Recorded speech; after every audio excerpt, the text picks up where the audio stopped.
కాగా అందరి దృష్టి పశ్చిమ బెంగాల్ వైపే కేంద్రీకృతమైంది. ఇక్కడ ముఖ్యమంత్రి మమతా బెనర్జీ నేతృత్వంలోని తృణమూల్ కాంగ్రెస్ బీజేపీ మధ్య హోరాహోరీ పోరు నెలకొంది.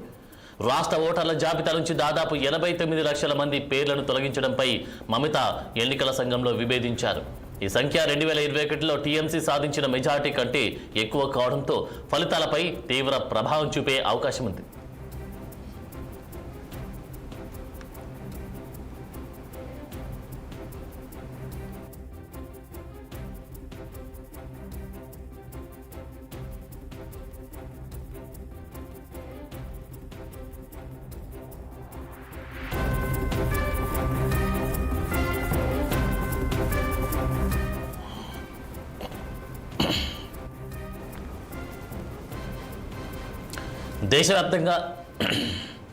దేశవ్యాప్తంగా ఉత్కంఠ రేపిన 4 రాష్ట్రాలు, ఒక కేంద్రపాలిత ప్రాంత అసెంబ్లీ ఎన్నికల ఓట్ల లెక్కింపు ప్రక్రియ ఉదయం 8 గంటలకు ప్రారంభమైంది.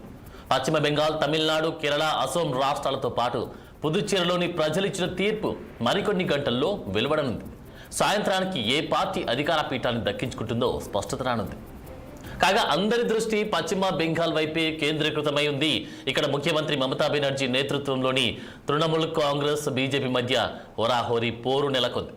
రాష్ట్ర ఓటర్ల జాబితా నుంచి దాదాపు 89 లక్షల మంది పేర్లను తొలగించడంపై మమత ఎన్నికల సంఘంతో విభేదించారు.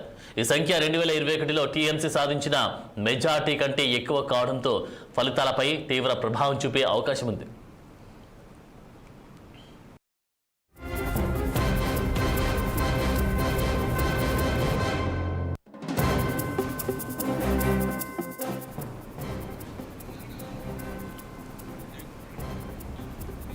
తమిళనాడులో ఎన్నికల లెక్కింపు కొనసాగుతోంది. చెపాక్ ప్రాంతంలో ఉదయనిధి స్టాలిన్ ముందంజలో ఉన్నారు.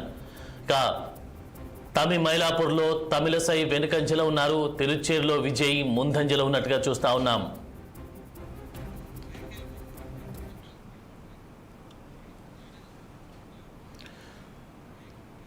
తమిళనాడులో ప్రారంభమైన లెక్కింపు ప్రక్రియ అయితే కొనసాగుతూ ఉంది.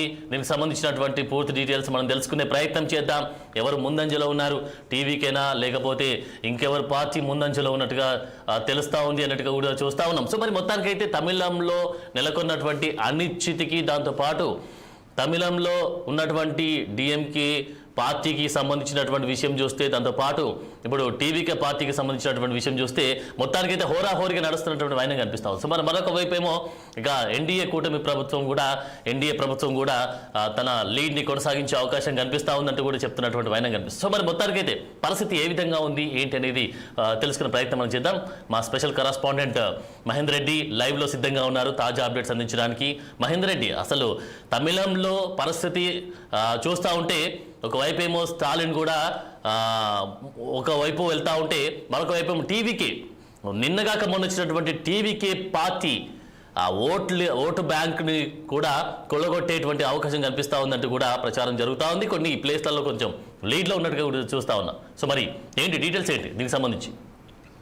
ఎస్, చూసుకున్నట్లయితే దక్షిణాదిలో కీలక రాష్ట్రాలైనటువంటి ఇటు తమిళనాడు, కేరళలో జరుగుతున్నటువంటి ఈ ఎన్నికల ఫలితాల హోరాహోరీ మనం చూస్తున్నాం. అయితే ఏ రకంగా అయితే పోటాపోటీగా ప్రచారాలు నిర్వహించారో, ఏ రకంగా అయితే మొత్తం విమర్శలు, సద్విమర్శలు ఇవన్నీ మనం చూసాం. మొత్తంగా రాజకీయంగా ఎంత ప్రచారం చేసుకోవాలో, ఎంత విమర్శలు చేయాలో, ఎంత ప్రజల ముందుకు ఆ పార్టీలు కావచ్చు, పార్టీ నేతలు కావచ్చు, పార్టీల గతంలో కావచ్చు, భవిష్యత్తులు కావచ్చు, అన్నిటి కూడా ప్రజల ముందైతే ఉంచారు. మొత్తానికి ప్రజలు మరి కాసేపట్లో మరి కొన్ని గంటల్లోనే ఈ పార్టీల యొక్క పూర్తి భవిష్యత్తని తెలిపే అవకాశం కనిపిస్తుంది. ఇక ఒక్కసారి తమిళనాడులో మనం చూసుకున్నట్లయితే, తమిళనాడులో ఇప్పటికే డిఎంకే, ఏడీఎంకే మధ్య గట్టి పోటీ అయితే నెలకొన్న నేపథ్యం కనిపిస్తుంది. మరి విజయన్ టీవీకే పార్టీ కూడా నిర్వహించడం, మరి తాను కూడా అసలు మొదట టీవీకే పార్టీ అంత సీన్ ఉందా, కేవలం తాను చాలా వరకు విమర్శలు వచ్చాయి. బ్లాక్ మనీ కోసమే పార్టీ పెట్టాడు, టైం పాస్ కోసం పార్టీ పెట్టాడు, ఇక్కడ కమల్ హాసన్ లాంటి వాళ్ళే పార్టీ నిలదొక్కలేకపోయారు, ఇలాంటి వాడు ఏం సాధిస్తాడు, తెలంగాణలో ఆంధ్రాలో కూడా జనసేన పార్టీ పెట్టిన పవన్ కళ్యాణ్ మొదట చుక్కెదరైంది, ప్రజారాజ్యం పార్టీ కూడా చుక్కెదరైంది. అలాగే తమిళనాడులో కూడా టీవీకే విజయ్ కూడా ఆ రకంగా ఉంటాడు. కానీ టీవీకే విజయ్ ఇక్కడ కింగ్ మేకర్ గా అయ్యే అవకాశం ఖచ్చితంగా కనిపిస్తున్నట్టు చెప్పుకోవచ్చు. మరి ఒక డిఎంకే కూడా ఆ రకంగా ఒకవైపు దూసుకుపోతున్న నేపథ్యం. మరి ఇప్పుడు కేవలం పోస్టల్ బ్యాలెట్ ఓట్ల లెక్కింపు మనం చూసుకున్నట్లయితే ఇప్పటి వరకు దాదాపు డిఎంకేకి ఆధిక్యం ఉంది. మరి కొన్ని చోట్ల ఇటు విజయ్కి అంటే కొన్ని చోట్ల విజయ్ 2 చోట్ల నిలబడడం కూడా, ఒక చోట తను అంటే ఆధిక్యంలో లేకపోవడం, మరి చోట మాత్రం పూర్తి ఆధిక్యంలో ఉండడం అయితే మనం చూస్తాం. మరి కాసేపట్లో మరి కొన్ని గంటల్లోనే ఇటు తమిళనాడు భవితవ్యం అయితే ఎటా అనేది తేలిపోతుంది. డిఎంకేనా, ఏడీఎంకేనా లేక ఆ టీవీకే, ఈ రెండు మధ్యలో అంటే హంగ్ వస్తే ఇటు ఖచ్చితంగా ఇటు కింగ్ మేకర్ గా విజయ అవకాశం ఉందా. ఇప్పటికే మహాబలిపురంలో టీవీకే పార్టీకి ఎవరు గెలిచినా సరే ఎమ్మెల్యే అందరూ కూడా ఇక్కడ చేరుకోవాలన్నట్టుగా ముందు జాగ్రత్తగా అందరూ కూడా పిలవడం అనేది చూసాం. ఖచ్చితంగా ఈసారి తమిళనాడులో మాత్రం ఒక రసవత్తరమైనటువంటి ఎన్నికల వాతావరణం అయితే కొనసాగింది. ఆ రకంగా ప్రచారాలు కూడా మనం చూసాం. ఇప్పుడు రిజల్ట్ కూడా అంతే ఉత్కంఠ రేపుతున్న పరిస్థితి కనిపిస్తుంది. ఇక కేరళలో మనం ఒక్కసారి చూసుకున్నట్లయితే కేరళలో కూడా ఇటు ఎల్డీఎఫ్ యూడీఎఫ్ మధ్య గట్టి పోటీ గెలుపుతుంది. ఇప్పటికీ ఎల్డీఎఫ్ నుంచి 3 సార్లు ఎన్నికైనటువంటి ముఖ్యమంత్రి పినరయ్ కూడా ఈ అంటే గడిచిన 3 సార్లు అయిన ఎమ్మెల్యేగా అంటే ముఖ్యమంత్రిగా కొనసాగడం, మరి ఈసారి ఖచ్చితంగా తమదే పాగా వేస్తామన్నట్టుగా కూడా ఆ రకంగా ప్రచారం చేశారు. కానీ ఎగ్జిట్ పోల్ లో దానికి భిన్నంగా ఇటు యూడీఎఫ్ కి ఎక్కువ మద్దతు రావడం, మరి ఒక ముఖ్యమంత్రి అయ్యుండి కూడా ఇటు పినరయ్ తన సోషల్ బయోలో ఒక కీలకమైనటువంటి మార్పు చేయడం అయితే జరిగింది. దాన్ని ఒక్కసారి మనం చూసుకున్నట్లయితే దాంట్లో ముఖ్యమంత్రి ఆ స్థానం తొలగించి కేవలం ఆ పొలిటికల్ అయితే ఆ పార్టీకి పొలిట్ బ్యూరో సభ్యుని అన్నట్టుగా చేర్చడం అయితే జరిగింది. అంటే ఇక్కడ పినరయ్ ఖచ్చితంగా తన ఓటమిని అంగీకరిస్తున్నాడా, ఎగ్జిట్ పోల్ అయితే ఆ రిజల్ట్ ఇచ్చాయో దానికి కట్టుబడి ఉండి ఆ రకంగా ఏమైనా నిర్ణయం తీసుకున్నాడా అని చూస్తున్నాం. మరి యూడీఎఫ్ కూడా అదే రకంగా ముందంజలో దూసుకుపోతున్న పరిస్థితి కనిపిస్తుంది. ఈసారి కనుక ఒకవేళ ఎల్డీఎఫ్ అంటే కమ్యూనిస్టులు కూడా కేరళలో ఒకవేళ ఈసారి బాగా వేయకపోతే, ఇక్కడ గెలవకపోతే దేశంలో ఇక ఎక్కడ కూడా అంటే కమ్యూనిజం అనే పార్టీ అంటే కమ్యూనిస్ట్ పార్టీ ఎక్కడ కూడా లేవు అనేటట్టుగా పూర్తిగా నామరూపాల్లో కూడా తుడుచుకుపోయింది అనేటట్టుగా కేరళ రిజల్ట్ కూడా చూపబోతున్నాయి. ఆ రకంగా ఆ యూడీఎఫ్ కూడా ముందుకెళ్తుంది. సో ఈ 2 పార్టీల నేపథ్యంలో బీజేపీ అంటే ఎన్డీఏ కూడా అక్కడ పాగా వేయాలని గట్టిగా ప్రయత్నించింది. ఇప్పటి వరకు బీజేపీకి ఒక్క ఎమ్మెల్యే లేకపోవడం, మరి ఈసారి ఖచ్చితంగా తమ కూడా అంటే సరైన పోటీ ఇస్తాము అనేటట్టుగా కూడా బీజేపీ ముందు ఎన్డీఏ కూడా ఆ రకంగా ప్రయత్నం చేసింది. ఇప్పటికీ ఎన్డీఏ వర్గాలు కొచ్చిలో కావచ్చు, తిరువనంతపురంలో కావచ్చు, ఇదంతా కూడా సంబరాలు జరుపుకున్నటువంటి పరిస్థితి కనిపిస్తుంది. ఇప్పటికే కొన్ని చోట్ల అంటే కొచ్చిలో ఇప్పటికే కొన్ని 5,000 కిలోల స్వీట్లు కూడా ఆర్డర్ చేశారనేటువంటి సోషల్ మీడియాలో మనం చూస్తున్నాం. ఖచ్చితంగా బీజేపీ కూడా ఈసారి అక్కడ తమ ఉనికి చాటుకుంటుందని చూస్తున్నాం. సో మొత్తానికి కొన్ని గంటల్లో ఈ కీలక రాష్ట్రాల్లో వెళ్తున్నాయో ముఖ్యంగా తమిళనాడు, కేరళ ఈ 2 రాష్ట్రాలకు సంబంధించి పూర్తి రిజల్ట్ అయితే రాబోతుంది. ఇక్కడ తమిళనాడులో ఏడీఎంకే కాస్త ఎన్కంజ ఉండే అవకాశం కనిపిస్తుంది. డిఎంకే ఇప్పటికే అధికారంలో ఉండగా మరి ఈసారి కూడా తామే అధికారం చేపట్టబోతుందా, లేక ఈ 2 మధ్య పూర్తి రిజల్ట్ వచ్చిన తర్వాత ఈ 2 పార్టీల మధ్య ఇటు టీవీకే కూడా కీలకంగా మారబోతుందా, టీవీకే మద్దతుతోనే అక్కడ ప్రభుత్వం ఏర్పాటు కాబోతుందా అనేటట్టుగా కూడా సీట్లు కూడా టీవీకే కూడా వస్తున్న పరిస్థితి కనిపిస్తుంది.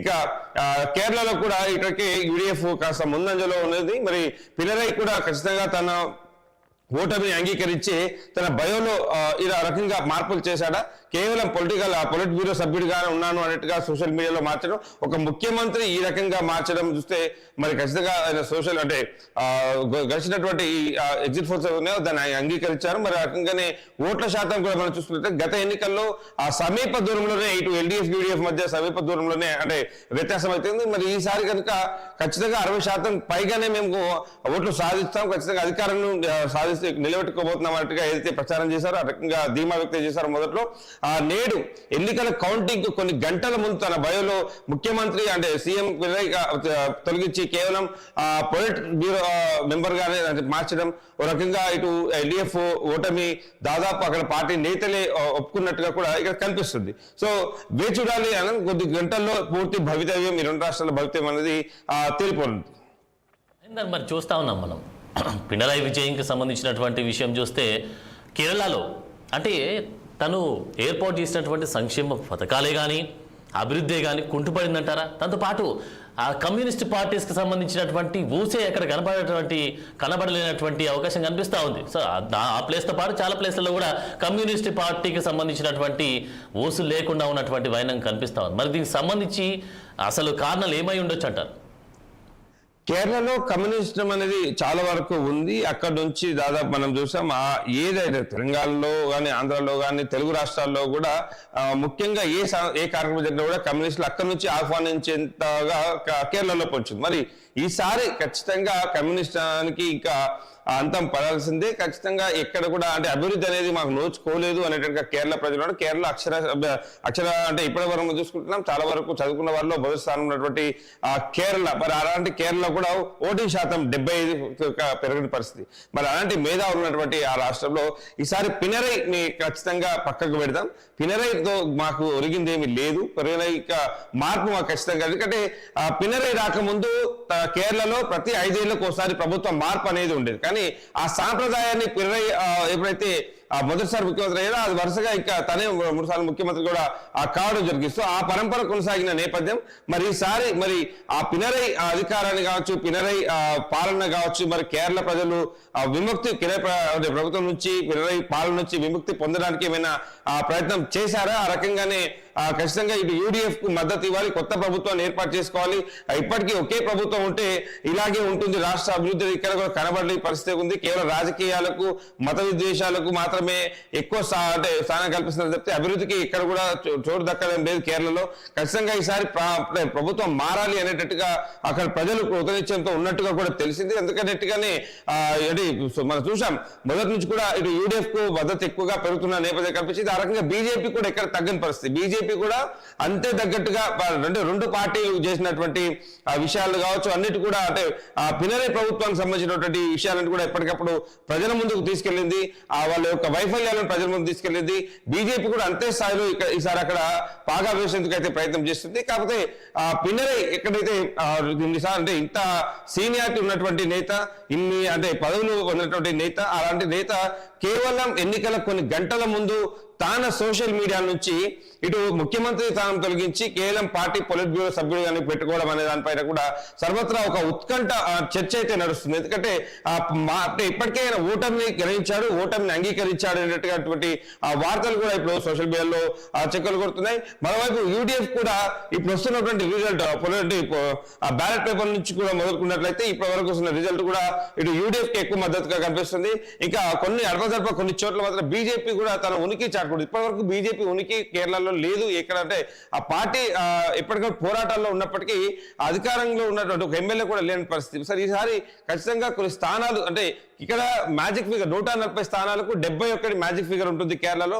మరి ఆ మ్యాజిక్ ఫిగర్ ను ఇటు యూడిఎఫ్ టార్గెట్ చేస్తుందా లేక ఎల్డీఎఫ్ చేస్తుందా లేక ఈ రెండు మధ్యలో అక్కడ అంటే ఎల్డీఎఫ్ కు ఖచ్చితంగా కాంగ్రెస్ యూడిఎఫ్ కాంగ్రెస్ కూటమి కాబట్టి ఒకవేళ బీజేపీ స్థానాలు వచ్చినా కూడా ఇటు యూడిఎఫ్ వైపు వెళ్ళిన పరిస్థితి. సో ఎల్డీఎఫ్ పూర్తి కమ్యూనిజం పార్టీ కాబట్టి ఒకవేళ బీజేపీ ఒక కింగ్ మేకర్ అక్కడ అయినప్పటికీ కూడా ఇటు వీళ్ళకు సపోర్ట్ చేయని పార్టీ. సో చూడాలి ఎవరు ఎక్కువ స్థానాలు మరి అక్కడ రాబోతున్నాయి. మరి కింగ్ మేకర్ గా ఇంకేదైనా పార్టీ ఆల్టర్నేట్ అక్కడ ఉంటుందా లేదా ఈ ఇద్దరి మధ్యలో పోరు ఉంటుందా? ఇప్పటికీ మరి ఎల్డీఎఫ్ నుంచి పినరై అలా సోషల్ మీడియా మార్చుకోవడం, ఇప్పటికే ఆయన అంటే ఈ రకంగా అంటే వ్యవహరించడం, మరి అక్కడ ఓటమిని అంగీకరించినట్టేనా అటువంటి చర్చ కూడా జరుగుతుంది అని.